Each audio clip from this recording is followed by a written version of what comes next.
तो इसको पहले में आपने समझना है कि अगर सेंटर पर कोई एंगल बनता है तो उसके दो रेडियस रहेंगे मरकज के ऊपर से। ये जो एंगल का जो पॉइंट है वो कहाँ है देखने का, एक ऐसा, एक यहाँ पर पॉइंट लेके भी आप एंगल बना सकते हैं, है ना। पहले कहाँ बनाया मैंने, सेंटर, बाद में कहाँ बनाया, पॉइंट कहाँ गया, सर्कल पे। जो जाविये का नुक्ता है, रास है, वो दायरे पर है यहाँ पर। अब अपन अगर इस जाविये को नाम दिए तो ए ओ बी बोल सकते, इसका नाम समझो ए बी सी। तो बीच वाले को देखते हैं ना अपन, angle A B C, angle A B C. तो जाविया कहाँ बन रहा, बी पे। तो बी कहाँ है देखना है। जब जाविये का नाम आएगा, फिगर सर्कल की रहेंगी, तो उसका वर्टेक्स जो है वो कहाँ है, रास कहाँ है, वो देखेंगे आप। तीसरा होता है बाय, सेंटर पे, सर्कल पे, दायरे के बाहर, ठीक है। और चौथा होता है दायरे के अंदर लेकिन सेंटर से हटके। सेंटर कहीं तो भी बीच में है ना, तो इधर कहीं तो भी दूसरी तरफ बनेगा। सेंटर पे है क्या ये, है ना। तो यहाँ आप जो है इस तरह से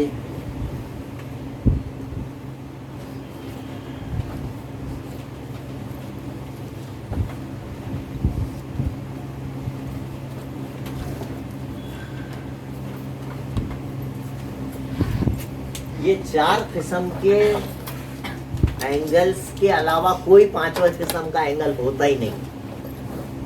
तो इसलिए मैंने चार सर्कल पहले ही बना दिए थे। और चार सर्कल्स अगर है ना, एंगल की मेजरमेंट मालूम कीजिए, जाविये की पैमाइश मालूम कीजिए, या जाविये की पैमाइश देकर खौस इसका कौन सा है देखिए। अब जैसा ये मैंने ऐसे दो हाथ किया समझो, है ना, इसके बीच में जितना हिस्सा आ रहा है वो उसका खौस है। ये दो हाथ है, देख रहे, इसके बीच में यहाँ से यहाँ तक हिस्सा, वो उसका मख्तुआ खौस कहला है। इंटरसेप्टेड आर्क बोलिए, उन्होंने इंटरसेक्ट करके ले लिया अपने अंदर, उसको इंटरसेप्टेड आर्क कहा गया है। समझ में आ रहा क्या, इधर है। तो ये ए से लेके बी तक आर्क ए बी, उसका मख्तुआ खौस कहलाए, खता करके हासिल किए वो दोनों हाथों ने ऐसा ले लो, बोले कि ले लिया अपने अंदर, बस, है ना। आ जाओ भाई, तो ये पूरा आपका है, ले लो। तो समेट रहे दोनों हाथों।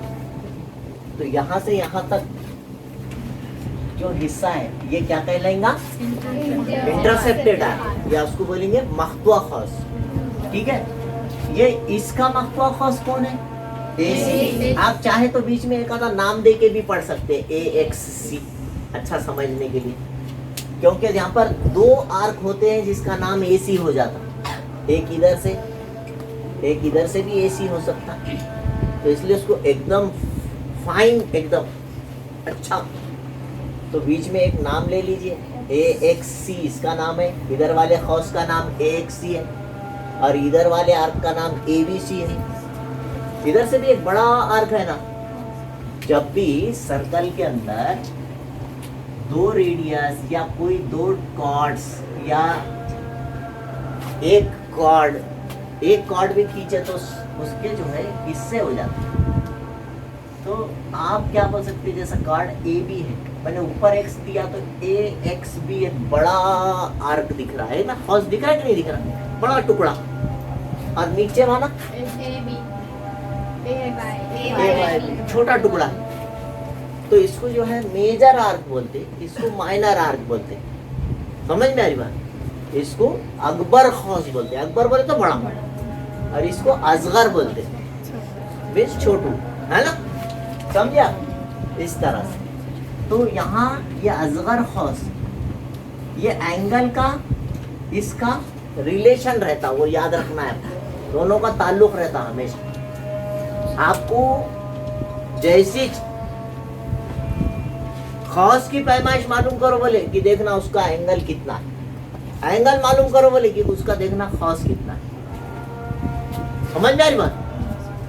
यानी अगर उसने दिया कि ये एंगल 50 दर्जे का है तो ये आर्क कितना है पूछता हूं, तो अपन बोल रहा वो भी 50 का है, दोनों इक्वल रहते। फिर हम क्या बोल रहा, सेंट्रल एंगल और उसका इंटरसेप्टेड आर्क दोनों इक्वल रहते, दोनों बराबर रहते। दूसरा थ्योरम क्या बोल रहा कि ये खौसी जाविया, ये बड़े खौस के ऊपर है ना, तो इसको खौसी जाविया कहा गया है। खौसी जाविया समझो आपको दिए हुआ है, समझो 30 दर्जे का, ठीक है, तो उसका आर्क कितना हुआ, उसका डबल हुआ, ये 60 हुआ। सेंटर पे रहा तो बराबर हुआ, सेंटर पे रहा तो और सर्कल पे चलेगा तो देखो डबल है ना, 60 का डबल 30। मैं जब फिर वो ऐसा पूछा तो फिर एंगल के बारे में पूछ रहा ना भाई, एंगल कितना होगा, हाफ होगा, आर्क कितना होगा, डबल। रिलेशन है ना भाई, कॉस का आधा जाविया तो जाविया का डबल कॉस होगा ना, वो तो ऑब्वियसली होना ही होना है, इसमें कोई आपको तकलीफ है? दो थ्योरम समझ में आ गए? बहुत मुश्किल है आपने, लेकिन देखना है कि आपका एंगल किस मुकाम पे बन रहा है। अगर सेंटर पे बन रहा तो सबसे सिंपल, दोनों बराबर, हॉस जितना आर्क भी उतना है, उसका इंटरसेप्टेड आर्क, हाँ वहां पे 2 आर्क है बता दिया मैंने, मेजर भी है यहाँ, उन्हें अलग, दोनों मिला के कभी भी पूरा सर्कल बनता 360 होता। पूरे सर्कल की पैमाइश कितनी होती है, तो आधे की कितनी होंगी, 180। अभी आधे की बात नहीं चल रही, दिस इज नॉट आधा, बहुत बड़ा घड़ा बड़ा है कि हाँ, और ये छोटा, तो याद रखें ये 50 है तो ये 310 होगा, जब भी दिमाग में कर लेने। 360 में से 50 गए, 310 है। पूरा सर्कल कितने का, इसमें से कितने गए, 50। ये कितना आया, 360 आया, 310 आया, ये 60 है, तो बड़ा सर्कल कितने का हो, 60 निकाल दो ना, 300। वहां का मार मैच करना अपना अपना। ये दो बातें तो बहुत ज्यादा इस्तेमाल होती है हर क्वेश्चन में, आने इसके बाद अब आएगा हर क्वेश्चन में, सर्कल आया कि इनो आते दो। अब अगर ऐसी शक्ल है, बाहर है, तो भी बहुत आसान है, तो भी बहुत आसान है। ये जाविया मालूम करो बोले अपने को, तो अपन ये दोनों को माइनस करने, बाहर अगर एंगल है तो उसको क्या करने का, माइनस करने का। समझो ये 120 दिया और ये खाली 20 दिया, तो दोनों को सब्सट्रैक्ट करके आधा कर देने का, पहले माइनस करने का, पहले निकाल दो इसमें से कितने बचे, उसका आधा बोल, ये आधा 50। समझ में आएगा? पहले क्या करने का बोला मैंने, लेगी माइनस करने का, और फिर क्या करने का, आधा कर देने का। एकदम आसान है, तीनों भी थ्योरम आसान है, कुछ मुश्किल है क्या? नहीं। जब सेंटर पे एंगल रहेगा तो दोनों बराबर। मैं यहाँ 10 बार लिख के देने से फायदा नहीं होने वाला है। एक बार दिमाग में बढ़ गया कि अब ये एग्जाम, आप एग्जाम बोलो या पेपर में, किताब में, अगले कोई भी क्वेश्चन में आया कि आपकी दिमाग कहाँ होना, अरे एंगल कहाँ बन रहा, अपने आप से आप सवाल करना, एंगल कहाँ बन रहा, सेंटर पे बन रहा, मसावी रहेगा, सर्कल के ऊपर उसका पॉइंट है, कैसा भी रहने दो उन्हें, टेढ़ा, आड़ा, खड़ा, उल्टा, कैसा भी है, लेकिन पॉइंट ऑफ वो वर्टेक्स जो है उसका, उसको हम रास बोलते, रास, वो कहाँ है। अगर दायरे पे है तो वो उसके इंटरसेप्टेड आर्क का आधा रहेगा, निस्फ रहेगा, हाफ ऑफ इंटरसेप्टेड आर्क, है ना। बाहर रहेगा तो अपने वहां का वहां माइनस कर देने का, बड़े आर्क में से छोटे आर्क को निकाल देने का और 2 से काट देने का, उसका आधा। 2 से काटने का मतलब हाफ करना।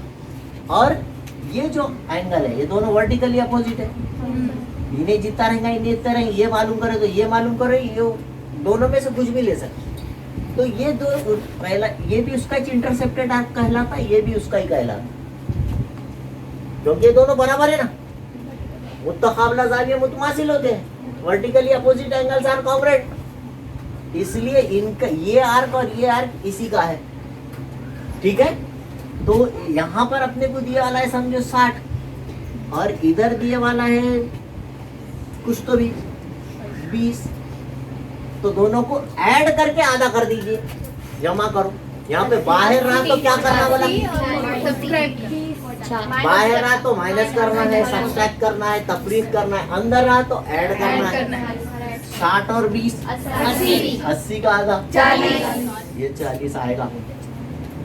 4 थ्योरम समझ में आएगा? तो आ गया, अच्छा होगा। अच्छा अब ये सवाल पैदा होता कि फिर लिखना कैसे, अभी समझ तो सब गया ना, अब लिखेंगे कैसा, तो ऐसा लिखिए जाविया AOB, इसको बोलते हैं सेंट्रल एंगल। कौन सा थ्योरम है? Central angle theorem. मरकजी जाविये का मसला, मरकजी जाविये का मसला। तो यहाँ पर एंगल AOB मसावी है मेजर ऑफ एंगल।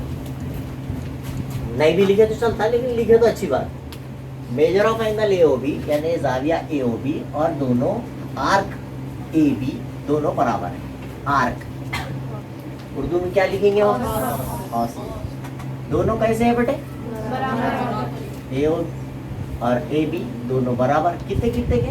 50। आगे 50 तक। लिखने का तरीका भी बता दिए, बहुत मुश्किल है क्या बोलो? जाविये का नाम पहले लिखे, मसावी डाल के कौस का नाम लिखे, और दोनों कितने हैं वो इक्वल टू 50 बोल के लिखे। इसका क्या मतलब है? AOB भी 50 का, AB भी 50 का, दोनों बराबर होते हैं। दोनों के बीच में कौन सी अलामत है? मतलब दोनों बराबर होते हैं, दोनों मतलब निकल रहे। अब यहाँ पर major of angle ABC, angle B कितना होता है जी बेटे इसका? हाफ। तो पहले ही हाफ डाल दीजिए, आधा। जो खौस है, खौस का आधा जाविया छोटा रहेगा, बस जाविया छोटा रहेगा, उसको मसावी से पहले लिखने का, एंगल को पहले लिखने का, मसावी के बाद आर्क लिखने का है। ओके, तो यहाँ पर हाफ ऑफ आर्क, क्या नाम है उसका? AXC, आर्क AXC, या उर्दू वाले खौस AXC। तो मसावी 1/2 के नीचे 1/2, और यहाँ लिखो 60। 60 दिया है ना क्वेश्चन, तो 30 कैसा आया? तो 2 से काटे, इस तरह से लिखना है। बहुत मुश्किल है ना? आसान एकदम लिखने का तरीका, क्योंकि पेपर बोलता नहीं है, पेपर में तो लिखना ही पड़ता, तो ये आइडिया भी आना चाहिए कैसा लिख रहे हो। मेजर ऑफ एंगल P, या उसका पूरा नाम लिखो QPR, या उसका नाम लिखो SPT, वही है। बीच में P आया मतलब P पे एंगल बन रहा। तो P इज हाफ, हाफ होता है। किसका हाफ होता है? दोनों को सब्सट्रैक्ट करने से उसका हाफ। इसमें भी हाफ है, इसमें भी हाफ है, इसमें भी हाफ है। इसमें है क्या? यहाँ इक्वल है दो। तो angle P is half of बड़ा आर्क माइनस छोटा आर्क, दोनों को निकालना बोला था, तो बड़ा पहले लिखेंगे। कॉस QR मेजर कॉस QR माइनस मेजर कॉस छोटा, क्या नाम है छोटे का? Arc ST। समझा? दोनों को माइनस करने का, बड़ा माइनस छोटा, और उसको बाद में काटने का। कॉस के बाहर है मतलब क्या है? पहले काटने का नहीं है, ये दोनों का पहले सब्सट्रैक्शन करके फिर काटना। तो लिखते 1/2 पहले, इसको लास्ट में भी लिखे तो चलता, लेकिन नहीं लिखते, स्टार्ट में ही लिखते, ठीक है? इसका मतलब पहले काटो नहीं है। समझा कि नहीं समझा? अच्छा यहाँ कैसा लिखेंगे? मेजर ऑफ एंगल BPD, या आप बोल सकते APC, APC भी बोल सकते, उतना ही रहता ना, दोनों बराबर रहते। हाफ ऑफ, आधा होता है। किसका आधा होता है? दोनों के मजमुए का आधा होता है, दोनों के सम का हाफ होता है। तो बड़ा arc measure arc DB plus major arc AC,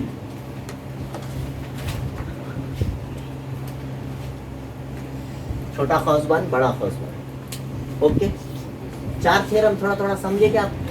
अच्छा, लिखने का तरीका समझ में आएगा। अब ये यहाँ पर जो है ऐसा लिखेंगे, हाफ ऑफ बड़ा कॉस अपन ने 120 दिए थे, माइनस के नीचे माइनस, छोटा अपन ने 20 दिए थे, तो हाफ ऑफ, ये आखिरी तक बाहर चलने देने का। जब ये दोनों का सब्सट्रैक्शन होगा फिर उसके बाद काटते हैं। 120 में से 20 गए, कॉस का मतलब ज़रब होता है, 2 से काट दीजिए, कितना आ गया? लिखने का तरीका समझा क्या? लिखने आना इम्पोर्टेंट है, लिखना है आपने। हाफ ऑफ बड़ा आर कितने का दिए थे अपन, प्लस, छोटा 20, ये प्लस के नीचे प्लस, इसके नीचे 20, 60 में 20 मिलाए तो कितने हो गए? पहले 2 से काट रहा क्या मैं? पहले नहीं काट रहा हूँ मैं, पहले एडिशन करूंगा, पहले सब्सट्रैक्शन करूंगा ऊपर, है ना? फिर कॉस की इतना बोर्ड मास रूल क्या बोलता है? पहले कॉस, तो इसे पहले कॉस के अंदर का मसला हल कर, फिर उसके बाद डिवाइड करो, है ना? फिर मल्टीप्लाई करो, इस तरह से पहले ब्रैकेट के अंदर के झगड़े निपटाना पूरे। तो यहाँ पे दोनों निकाल देना, यहाँ पे दोनों को कॉस का मतलब जरा 80, 2 से काटे तो 4। ओके, समझा जी? जैसी एक आपको यहाँ पर ये क्वेश्चन है, एक्सरसाइज नंबर 3.3। मैंने बताया 3.3 एक्सरसाइज पूरी की पूरी इंपॉर्टेंट है। और ये जब तीनों चारों थ्योरम्स आपके समझ में आ गए तो ये करना बड़ा आसान है। सबसे पहले यहाँ पर दिख रहा कॉस मालूम कीजिए, मेजरमेंट ऑफ आर्क कितना है ना? कॉस मालूम करो बोला, तो मैंने क्या बोला? जाविया की उसके साथ जुड़े हुआ जो जाविया है उसका एंगल आपको पता होना चाहिए कितने का है। तो आर्क जो है, दूसरा सवाल अपने आप से क्या करना है, क्यों बन रहा कहाँ, वो एंगल कहाँ बना। कॉस पूछा तो एंगल मालूम होना चाहिए और वो एंगल कहाँ बन रहा है ये भी मालूम होना चाहिए। तो इस शक्ल में एंगल्स कहाँ बन रहे है ना? सेंटर पे। तो दोनों आर्क और दोनों कैसे रहते? बराबर होते हैं। तो जब दोनों बराबर होते हैं तो ये जो दिए वाला है ECF, ये ECF कितना दिया हुआ है? 70।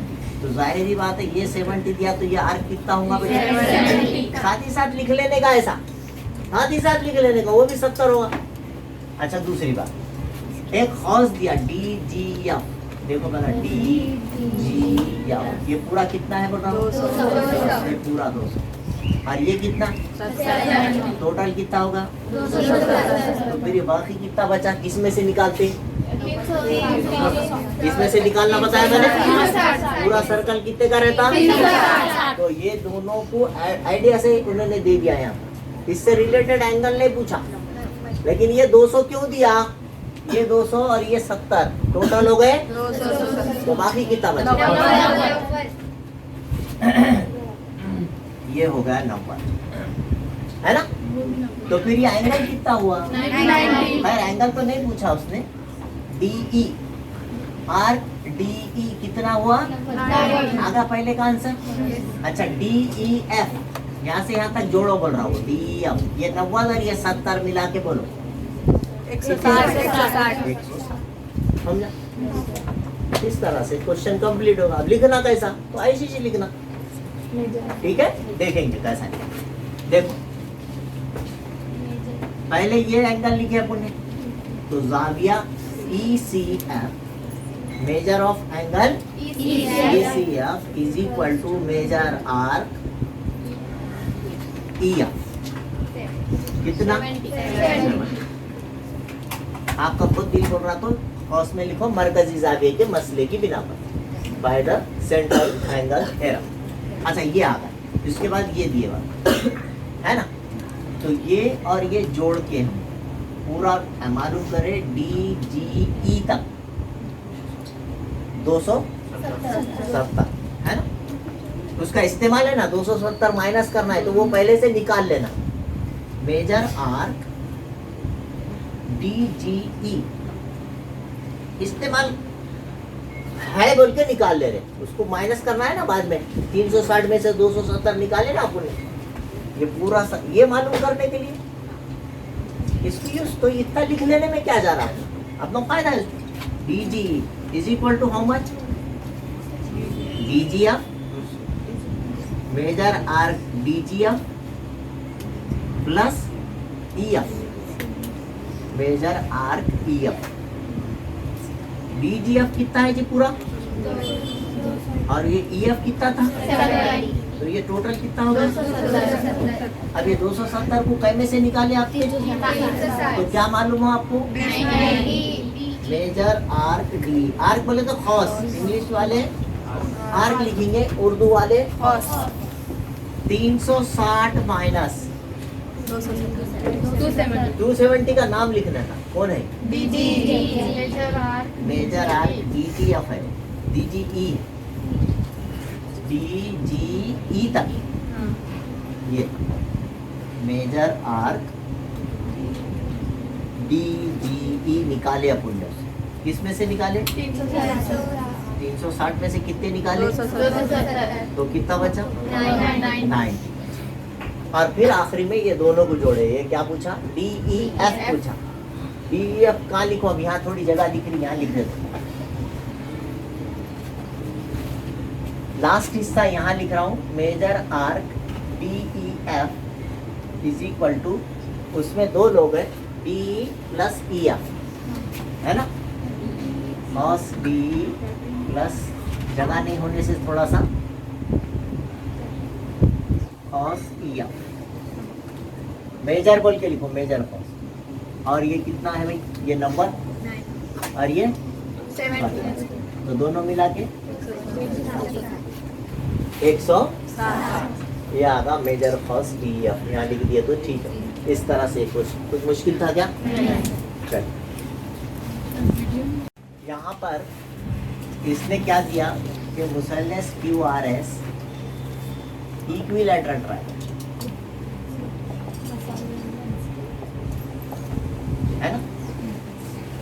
इसका क्या मतलब होता है? इसके तीनों भी साइड बराबर, all the 3 sides are common. तो यहाँ पर लिख सकते हैं आप, जिला क्यू आर मुतमासिल है जिला, दूसरा आर एस मुतमासिल है जिला, या सेगमेंट क्यू एस, इस तरह से लिख सकते हैं। समझ में आ रही बात? तीनों जिले बराबर हैं। बंद करो। यहाँ पर ये मसला पढ़ाए थे कि अगर सर्कल के अंदर 2 कॉर्ड्स कॉन्ग्रुएंट, ठीक है, 2, तो उनके नजीरी खौस मुतमासिल होते हैं, उसके इधर वाले खुद ब खुद। तो यहाँ पर 2 के बजाय 3 मुतमासिल है, इन्हें भी, इन्हें भी, इन्हें भी, तो एक ही झटके में काम होगा। नजीरी खौस मुतमासिल होते हैं, तो इसका नजीरी खौस कौन है? इसका नजीरी खौस कौन है? इसका नजीरी है, तीनों बराबर। वो मसला लिखने का खाली 9th के मसले की बिना पर याद नहीं आया। आ रहा? याद आया क्या? मसला याद नहीं है वो, क्या लिखेंगे? एक ही दायरे में या मुतमासिल दायरों में मुतमासिल वितरों के नजीरी खौस मुतमासिल होते हैं।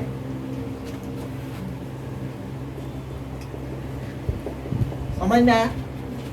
पूरा लिखने नहीं आया तो इतना तो भी लिखे मसले के बिना पर, और लिख देने का खौस क्यू आर, इसका नजीरी खौस क्या हुआ? खौस क्यू आर हुआ मुतमासिल, इसका क्या हुआ? खौस आर एस, इसका क्या होगा? मैं समझता हूँ बस ये काफी है इस मसले की बिना। मसला कौन सा बोले तो मैंने इसलिए पढ़ के सुना दिया। Corresponding arcs of congruent chords are also congruent. नजीरी वितर मुतमासिल, ये याद रखें, सिंपल ये याद रखें। जब 2 वितर मुतमासिल होते हैं, मैंने पहले दिन के वीडियो में बताया है, तो उसके नजीरी खौस भी मुतमासिल होते। 3 मसले बताया था, तो उसमें का एक का यूज इसमें आगा। किसी ये चारों की जरूरत ही नहीं है, किसकी भी जरूरत नहीं है, ये वो मसले से ये आसानी से हल हो गया है ना। ये एक हिस्सा हो गया। अच्छा, अब दूसरा हिस्सा क्या पूछा? खौस की पैमाइश 240 बताइए। कौन से? क्यू आर एस की पैमाइश 240 है, बताइए कहाँ है वो क्यू आर एस, यहाँ तक, यहाँ से लेके यहाँ तक जो हौस है उसकी पैमाइश 240 बताइए। तो यहाँ पर एक जुमला आपने लिखे, क्यू आर एस ट्राइंगल जो है इज इक्विलैटरल ट्राइंगल, मसाविउल अज़ला है ना, इसलिए उसका हर जाविया कितने दर्जे का रहता, 60-60। मसाविउल अज़ला मुसल्लस का हर जाविया कितने कितने दर्जे का रहता, 60-60 का रहता, याद रखिए। तो each angle is of 60 degree. अब आप देखिए ये 60 है, ये 40 है, तो ये कितना हुआ, ये 60 है तो ये कितना हुआ, 120। अच्छा है ना। सर्कल के ऊपर जब नुक्ता रहता, जाविये की पैमाइश जितनी भी रहेंगी खौस उसका डबल रहेगा। तो ये 60 है तो उसके सामने वाला खौस कितने का होगा, अच्छा ये 60 है तो उसका खौस कितने का, और ये 120 और 120 कितना हो जाएगा, आ गया। मतलब इसका यूज कैसा करें देखो, है ना। ये 60 दर्जे का हर जाविया है, यानी जाविया क्यू भी 60 का है, जाविया यस भी 60 का है, जाविया आर भी 60 का है। जरूरत नहीं है फिल वक्त अपने वो नहीं लिख रहे, लिखे तो भी कोई टेंशन नहीं है तीनों, ठीक है। अब ये कहाँ बन रहा जाविया, कौन सा मसला बोलते हैं उसको, हौसी जाविये के बाय इंस्क्राइब एंगल थ्योरम।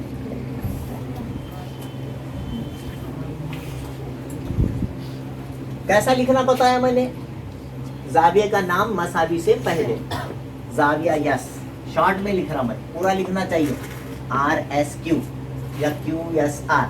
मैंने क्या लिखा, शॉर्ट में नाम लिखा जाविया एस, मसावी के बाद 1/2 और उसके बाद खौस का नाम, मेजर खौस क्यू आर, यहाँ पे क्या नाम है क्यू आर। एस के नीचे कितना लिखेंगे, उसकी कीमत कितनी कीमत है उसकी, मसावी के नीचे 1/2 के नीचे, और इधर मालूम करना है कॉस क्यू आर, जैसे का वैसे जो मालूम करना है। जैसे जब भी बीच में मसावी की अलामत आएंगी तिरछा ज़रब कर, 60 ज़रब 2, समझे। ये 2 क्या होगा इधर, तो इधर बचेगा मेजर आर्क क्यू आर। अगली लाइन में लिखेंगे 60 का पहाड़ा दोनी तक, 60 दूनी मेजर कॉस क्यू आर,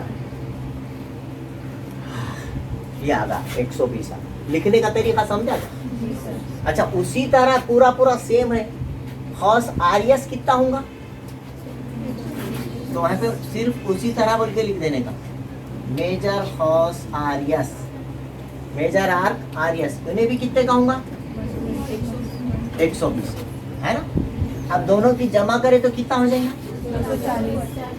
दोनों की जमा क्यू आर एस जो मालूम करना है 206, तो यहाँ लिखना मेजर कॉस क्यू आर एस, पहले लेफ्ट हैंड साइड में जो मालूम करना है वो पूरा लिख देना, और उसके जो 2 टुकड़े हैं, पहले टुकड़े का नाम मेजर कॉस क्यू आर, क्यू आर में क्या जमा करें अपन ने, नहीं जी आर एस जमा करें, पहले नाम लिखना है मेजर आर्क आर एस।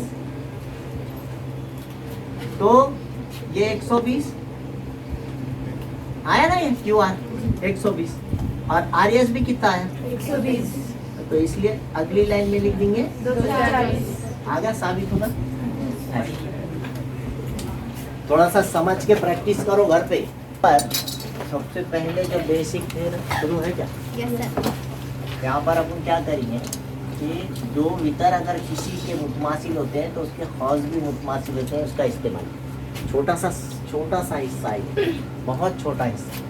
तो सबसे पहले इसका इस्तेमाल करेंगे, दिया हुआ है सबूत लिखते क्या लिखेंगे, इट इज गिवन। आपको क्वेश्चन में क्या दिया हुआ है कि कॉर्ड ए बी या वितर ए बी मुतमासिल है वितर सी डी के, ये क्वेश्चन में दिए हुआ। तो इसके लिए हम वही मसला इस्तेमाल करेंगे, पिछले उसमें भी इस्तेमाल करें कि जब 2 वितर मुतमासिल होते हैं तो उनके नज़ीरी खौज भी मुतमासिल होते हैं। If the chords are congruent their arcs are also congruent. इस तरह से भी लिख दिए तो चलता। आपको याद करना है तो पूरा मसला लिखें। तो इसके ऊपर से हम बोल सकते कि खास ए बी, वितर ए बी का नजीरी खास कौन होगा? ए सी बी। यहाँ लिखेंगे हम खास ए सी बी, मुतमासिल है खास। आप जो है सी डी का नजीरी खास लिखेंगे सी बी डी।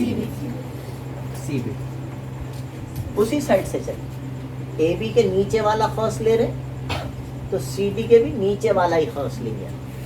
ठीक है, ये कैसा जवाब आता देखिए। अब 2 स्टेप में आ जाने वाला। अब याद रखिए ये मुतमासिल अगर लिखे बीच में आप, तो आप उसको काट नहीं सकते, थोड़ा सा स्प्लिट नहीं कर सकते। मेजरमेंट लिख देने का, मेजरमेंट ऑफ आर्क करे तो ये मसावी में तब्दील, मुतमासिल कै में तब्दील हो जाता? मसावी में तब्दील हो जाता। इस तरह से आप इसके 2 हिस्से लिखना, ए सी बी, पूरे आर्क ए सी बी के 2 हिस्से। पहला हिस्सा कौन है? दूसरा हिस्सा measure arc A C plus major arc C B, इसके 2 हिस्से। उसी तरह सी बी डी के भी 2 हिस्से लिख, सी बी बी डी। क्या लिखेंगे? पहला C B plus major arc B D. मसावी से पहले भी उन्हें है और मसावी के बाद भी उन्हें है, कौन है? वो सी बी कट गए। ऐसा मेजरमेंट रहा तो आप काट सकते, इक्वालिटी में कट जाता, कॉन्ग्रुएंट रहा तो नहीं काट सकते, ऐसा समझ के चाहिए। तो क्या बचा देखो, मेजर आर्क ए सी। अब मेजरमेंट निकाल दो तो क्या लिखेंगे? कॉस ए सी, और ये मसावी काय में तब्दील हो जाएगा? और ये क्या बनेगा मेजरमेंट निकालने से? कॉस बी डी। आया क्या जवाब देखो? हाँ, 2 लाइन का 3 लाइन का जवाब, बहुत आसान है। थोड़ा सा उसका ख्याल रखना है आपने और इसका यूज भी करना है आगे चल, इसलिए इसको अच्छी तरह जहन में रखिए। अगले 3-4 क्वेश्चन में इस्तेमाल हो रहा हूँ। नए क्वेश्चंस कराऊंगा मैं जब किताब के बाहर के है बोलते, तो उसमें इसका इस्तेमाल है, याद रखें। वितर मुतमासिल सवाल में दिए वाला है। 9th का थ्योरम इस्तेमाल कर रहे हैं आप पूरा थ्योरम लिखना है तो लिखिए। The corresponding arcs of congruent chords are also congruent. मुतमासिल वितरों के नज़ीरी खास मुतमासिल होते हैं, पूरा लिख सकते हैं। फिर मेजर खास ए सी बी, इसके नीचे का खास ले रहे आप। अगर आप चाहें तो ऊपर का भी ले सकते, ए डी बी बोले, ठीक है। दोनों तरीके से नज़ीरी खास बोले तो ये जो वितर है उसके एक ही तरफ का लो, तो फिर ये वितर ले ले तो उसके इधर का ही नीचे वाला ही लो, ठीक है। तो मैंने नीचे का ए सी बी लिया खास, तो ये सी डी के नीचे वाला सी बी डी। अब ख्याल इस बात का रखना कि आप अगर मुतमासिल लिख दिए तो कट वगैरह नहीं होता, पैमाइश रही तो कट हो जाती, इसलिए इसमें मेजरमेंट लगा के इक्वालिटी डाल देना और उसके 2 हिस्सों में तब्दील करना। ए सी बी को 2 हिस्से करेंगे, ए सी जमा सी बी। उसी तरह से arc B D C B D के भी 2 हिस्से करेंगे, सी बी जमा बी डी। दोनों मसावी से पहले भी वही है, मसावी के बाद भी बेसिक मैथमेटिक्स से कट जाता, तो उसको काट दिए। तो जाहिर बात है बचा major arc A C is equal to major arc B D. Measurement निकाल दिया तो क्या बन गया वो? कॉस ए सी मुतमासिल है कॉस बी डी। समझ में आई बात? ठीक। अगर अभी तक आपने मेरे चैनल को सब्सक्राइब नहीं किया है तो please like, share and subscribe my channel. Thank you.